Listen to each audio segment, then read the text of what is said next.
There's a script floating around Los Angeles, and there's about a baker's dozen of versions of this thing sitting in an office somewhere. They all have the same title, and they all have the same dilemma. The ending is too darn cruel, and you can't have that in a Hollywood movie. Heaven forbid a film makes you leave the theater gloomy.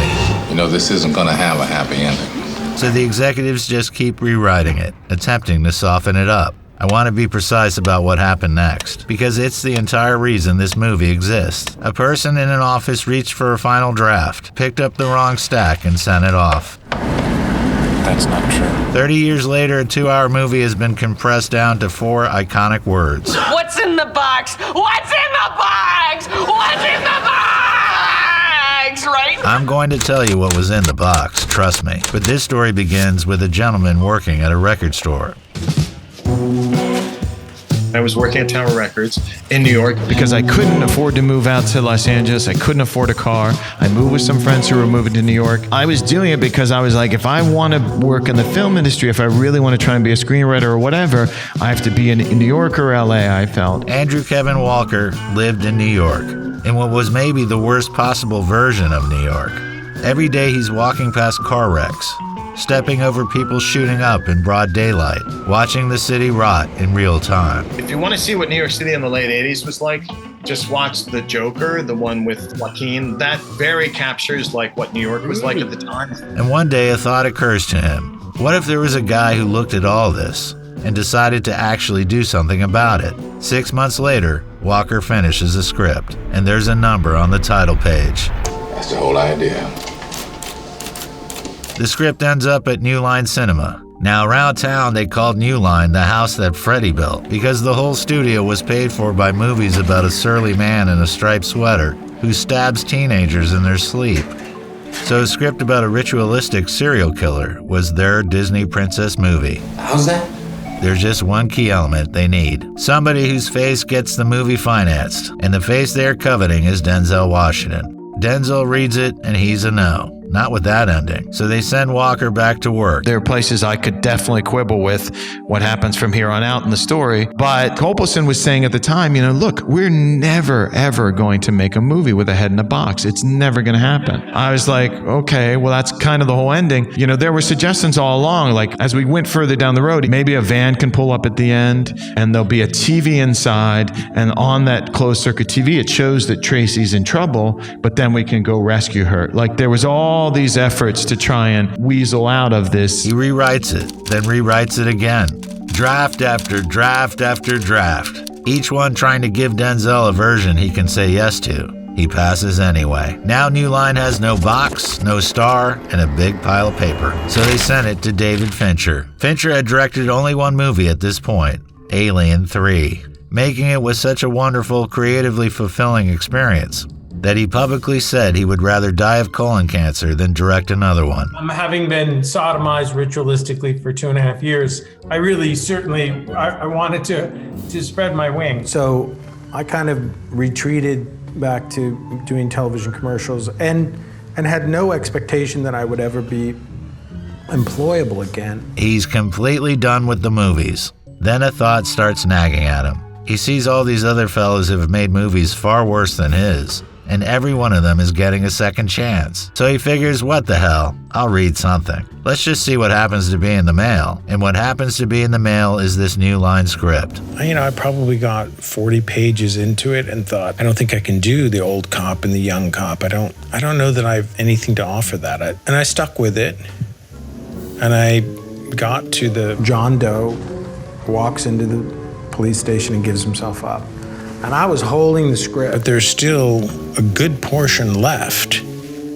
And the killer is walking into the police precinct to give himself up. And I was going, you can't do this. This is against the rules. And I put myself in the position of the audience thinking, when that happens, if I'm sitting in a theater, I'm going to be extremely discomforted.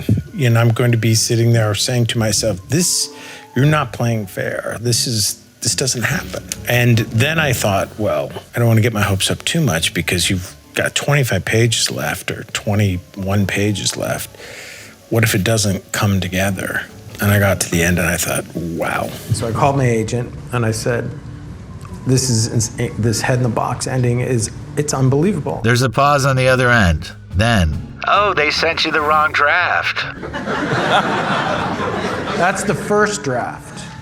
I said, what? He said, yeah, there's like 11 drafts. Do you want me to say it? And I said, no, this is the one. He goes, well, I mean, I don't think they're gonna make that one. Fincher doesn't give a hoot. The wrong draft is the one he wants to make. Oof, sadistic fucker, huh? So a meeting gets set up with the head of production at New Line. The head of production is the guy who decides what actually gets made. Fincher walks in expecting a suit. Instead, he finds a dude who looks about 19 years old. The man is actually 29 and he goes by the name Mike DeLuca. And Mike DeLuca wants to keep the box in the picture. He tells Fincher more or less, look, if we develop this the normal way, the adults are going to get involved. But if we start shooting in 6 weeks, it'll happen too fast for anyone to stop us. Greenlighting movies at a studio is like being at a casino. You have a certain amount of money and you're placing bets, but the only hedge against the unknown is sometimes you can point to someone's track record. When we hired David Fincher, I thought Alien 3 was a beautiful movie. There was tremendous artistry, and of course he had all his music videos and his commercials before that point made hiring him for Seven very, very easy. So they have to lock down locations, hire a crew, build the sets, and oh right, go find an entire cast. Fincher starts with the killer. Excuse me, sir, are you by any chance a serial killer? So he sends the script to Ned Beatty, and Beatty turns it down saying it's the most evil thing he has ever read. I mean, if the guy who had to squeal like a pig thinks your movie is a little too rough, that should probably tell you something. There may be something we haven't seen. Then there's Michael Stipe, the lead singer of R.E.M. By his own account, all he'd have to do was run down some hallways and look horrifying. But R.E.M. had a tour booked, and nobody was moving those dates. Doesn't seem like our guy, does it? Tell me.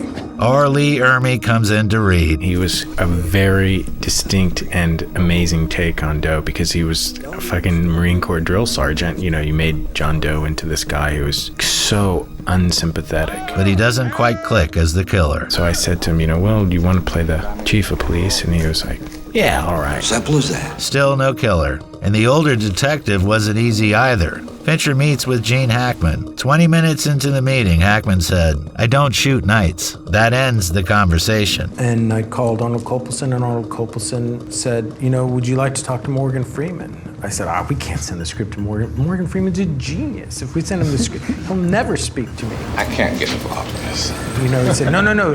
I sent it to him. He likes it. He wants to talk to you. So I called Morgan Freeman, and he said, I'd love to do this. Well, in that case, I'd be delighted.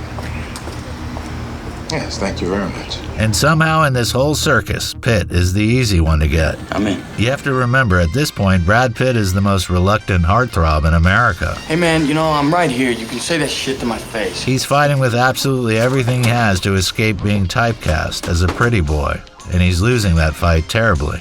At the end of 1994, People magazine slapped his face on the cover and named him the sexiest man alive. Oh man, 94. When 94 is such a bugged out year. That's Cobain, that's OJ. Oh man, I had not such great experiences coming off a couple of jobs and wasn't sure what I was doing. I had the weirdest summer. I had this girlfriend who was into reptiles. We bought 40 chameleons. I was living in Errol Flynn's old bachelor pad, glass windows, and they were filled with our house was like a terrarium. That's fucked up. I just needed to check out, and I would wake up I would get a bong load. I would have 4 Coca-Colas on ice, no food, trying to figure out what do I do next. And then I read this script, my dear friend and manager, and Cynthia sends this over. She says, you got to read this. I read the first 7 pages. I call her up. I go, are you kidding me? The cliche, the old cop wants out, the young cop comes in, he's looking at his trophies, his high school football trophies she goes, just finish it. And then I go meet Finch and I met this long blonde-haired actor who had just gotten off this movie, Legends of the Fall, and I told him I wanted to make The French Connection.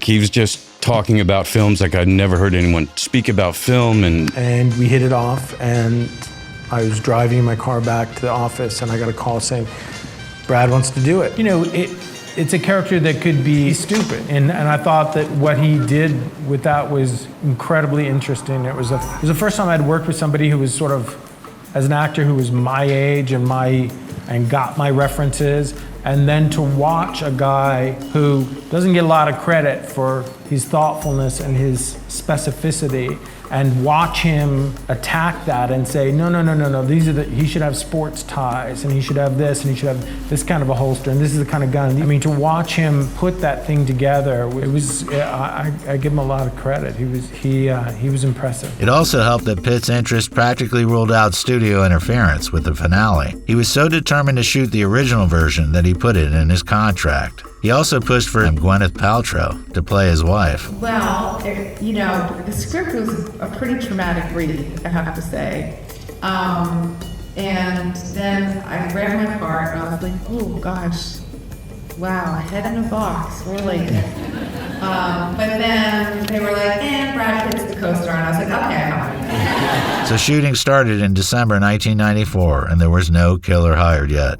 Kevin Spacey had auditioned. I had been in Los Angeles making a couple of films, Swimming with Sharks and Usual Suspects, and then I did a film called Outbreak that Morgan Freeman was in. And I went in to audition for David Fincher. Spacey came in and read and killed it, and we were like, Spacey's the guy we should get, and New Line said his quotes are too high. And so we continued to read people. We were shooting, and Brad said, what's going on with Spacey? We're going to get Spacey. And I said, they're running me around the block. And he said, fuck that. And he got on the phone and he was like, you got to get Kevin Spacey. And they all said, oh, of course, that's a great idea. That was money well spent. He hopped on a plane and shot his scenes in just 12 days. Then Spacey asked for something actors do not ask for. He wanted his name off the poster and out of the opening titles. And the reason I felt that was because I knew that by the time this film would come out, it would be the last one of the 3 movies that I just shot. At the time that we shook hands with Kevin and said, show up next Monday, let's begin, nobody knew who fucking Kaiser Soze was. He had just wrapped that movie, and no one knew that he was playing this like evil, twisted genius in that movie. And I probably would have said, how many twisted evil geniuses can you play in a year? And if any of those films broke through or did well, if it was going to be Brad Pitt, Morgan Freeman, Gwyneth Paltrow, and Kevin Spacey, and you don't show up for the first 25, 30, 40 minutes, people are going to figure out who you're playing. No one's going to care. No one's going to give a shit. No one's going to remember.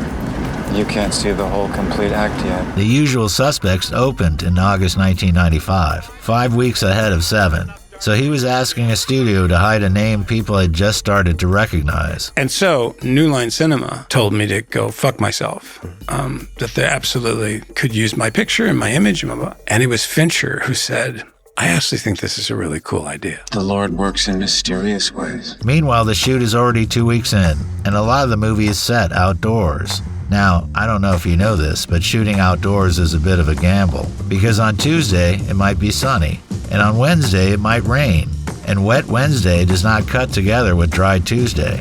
So you have to go back and reshoot, except on this movie, there's no going back, because they had Brad Pitt for exactly 55 days, and on day 56, Pitt had to be on the set of 12 Monkeys. Right. So they made it rain on every outdoor day. Rain machines running, whether the sky is doing anything or not. Because if it's already raining in your movie, real rain can't ruin the shot. I've always found that if you have to work in rain, it's going to be cold. I don't care what the temperature starts out with. As soon as the water turns on, the temperature drops dramatically. So, yes, it's bothersome. I don't like to be cold. And it's always cold when you're raining. The only dry scene is the final sequence in the desert. Fincher said he would have drenched that too if he had the money. Then, right in the middle of one of these miserable, fake rainy days, Brad Pitt went through a car windshield. I was trying to be Joe's stunt guy, and I was running across these cars in the rain, like an idiot. And I slipped and went through one of the windows. This is how sick actors are. My first thought was, oh good, I hope they got that. Wow, it is amazing how fucking crazy I really am. And I got up and I started chasing John Doe down the street, and it wasn't until I got around the corner I knew, oops. I cut some nerves, I cut a tendon. That's the only time I've ever seen Finch go green. And he opened his hands, and you could see the white of the bones in the thing, and just kind of tuft of like flesh just kind of poking out. Just had to have the surgery, and then we had to write a cast in. And then I do a lot of acting, a little pocket acting with the cast in the pocket. We wrote it in, and that's why, he's got the cast on. And the problem is, they still have scenes left from before Pitt mangled his hand. We had to fake it. So his left hand goes in a pocket, or behind his hip, or behind something he's holding. He's just praying the audience will be more focused on his face than his purple fingers. I've just never seen it done that way before. When they aren't outside, they're in those creepy interiors. Finding the Gluttony murder was, I think, the first time Lynn Harris, who was our executive at New Line, came down, to kind of make sure we weren't just, snorting coke and in our solid gold trailers, making sure that the money was being spent. So she came down, and this set was built up on a platform, and we had plastic wrapping everywhere so that the cockroaches could be controlled, because the cockroaches, as soon as you let them go and you hit them with a flashlight, they just scatter into the woodwork and they're gone. And so she came down to the set, and here's Bob, who's been in makeup for 10 hours already, and he comes out on the set from his dressing room, and he looks dead. He's got contacts in and everything. He's white. He's got all these veins, painted onto his body, and he sits in this chair, and he has a little scuba thing that he puts into his mouth, and he puts his face in the bowl of spaghetti, and he can breathe, and it is truly disgusting. They've splattered real tomato sauce, so it's rotten. It smells. There's this giant dead guy there, and it was just miserable. And she took like 2 looks around and just went, "Okay, see you guys later." Oh, wonderful. Very moody. And Fincher makes them genuinely dark. He hated the way cops in movies always use flashlights in rooms that are already fully lit. He thought it looked phony, so he decides to shoot all the interiors 2 stops under. So I'm no cinematographer, but 2 stops under means using about 1/4 of the light you normally would. Fincher refuses to brighten it. He wanted the audience to squint. Had stopped being polite and stopped being interested in hearing anyone's advice. Oddly enough, the scene Fincher hated most was the dinner. After days of shooting decomposing bodies, a normal dinner conversation must have felt almost insulting. very true. Very, very true. Really, it was his perfectionism. He spent almost a half a day just filming their entrance through the doorway. Triangle coverage is so difficult, especially when you're in a fucking doorway. It's one of those things that ended up taking like half a day just to shoot this "hello, man." This is where Fincher's reputation for endless takes comes from. He uses 24 takes for the opening scene with Somerset and Mills. By the end of it, everybody was looking at me like I was fucking nuts, but I think that's a misperception I don't think it's completely fair for my friend David Fincher, because I think he's brilliant and he knows what he wants. There's an interesting way to start this movie, because I think that the kind of took it out of that Lethal Weapon, took it out of the older cop, younger cop thing, because it was more like theater. It took me a while to get comfortable with the idea of saying another one, and I want you to think about this, and I want you to think about this, and I want you to think, because again, so often you're pressed up against the glass going, please don't take this the wrong way. I need you to come out, and I need you to try. We're going to try one more, because people, what am I doing wrong? It's like, you're not doing anything wrong. We're going to go through all that so that you can get to a place where you go, yeah, I've tried this, I've tried that. No, really, it's over here. And everyone can feel good about, this is what we're trying to take. This is the lump of coal that we're going to try to turn into diamond. He would say to me sometimes, "I don't believe a thing that is coming out of your mouth. Shall we try it again?" And you go, "Okay, yeah, we can try it again." And sometimes he'll do take, and then you'll look to see if he has any added genius to hand you. And he just goes, "Let's do it again." And then let's do it again. And sometimes he's literally trying to beat the acting out of you. He is systematically shredding you of all pretense, of all, because look, very often, actors, we come in on the set and we've thought about the scene and we've worked out, I've got this T, I'm going to do a thing with that thing. And David is the kind of director where he just wants you to stop adding all that crap and just say the words and say them quickly and mean them.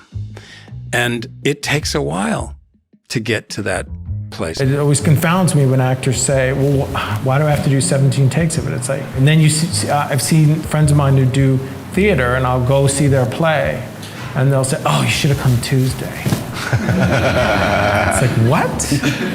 I hate that. I hate the idea that I should have come Tuesday. I want to see the best version of it. So that's what I'm going to do. It's like, if you need a little more grinding to get you to that place where you have one more take, one more shot at it, and it, to be great, it's worth it.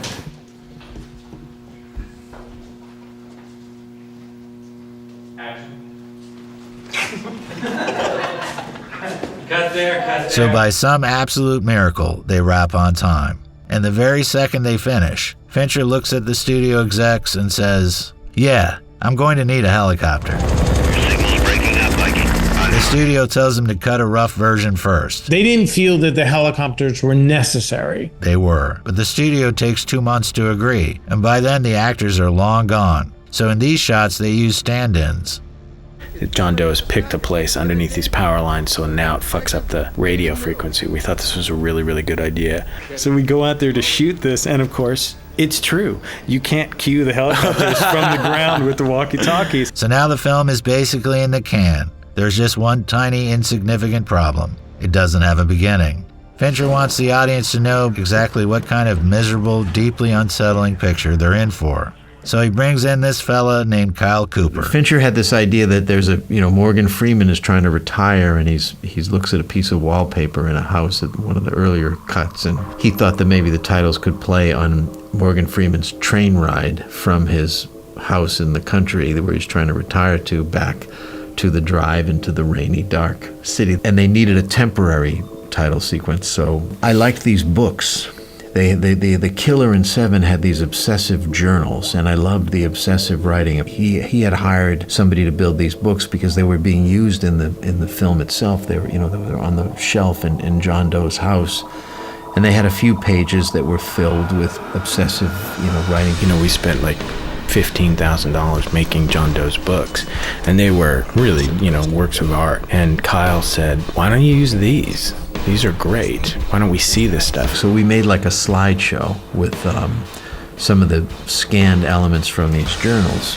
And then the studio said, "Why don't you just use the slideshow and have that be the title sequence?" And to David Fincher's credit, he said, we're not going to compromise on any level. We're going to do something that's not just a slideshow.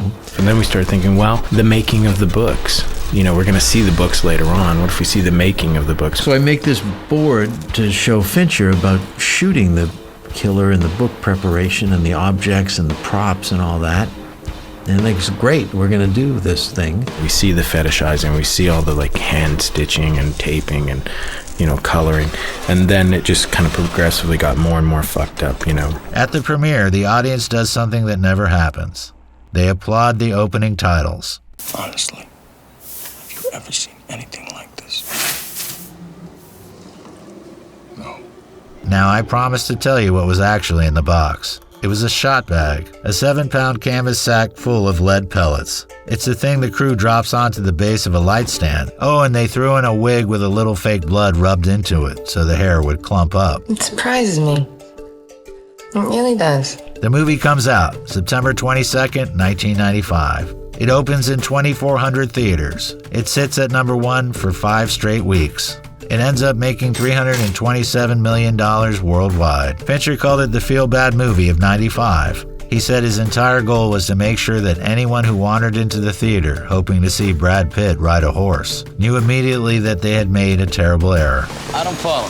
And he could afford to joke about it. Overnight, he goes from being the washed-up bum who ruined the Alien franchise to a man Hollywood now had to take very seriously. About the only thing we know about that guy right now is he's independently wealthy, well-educated, and totally insane.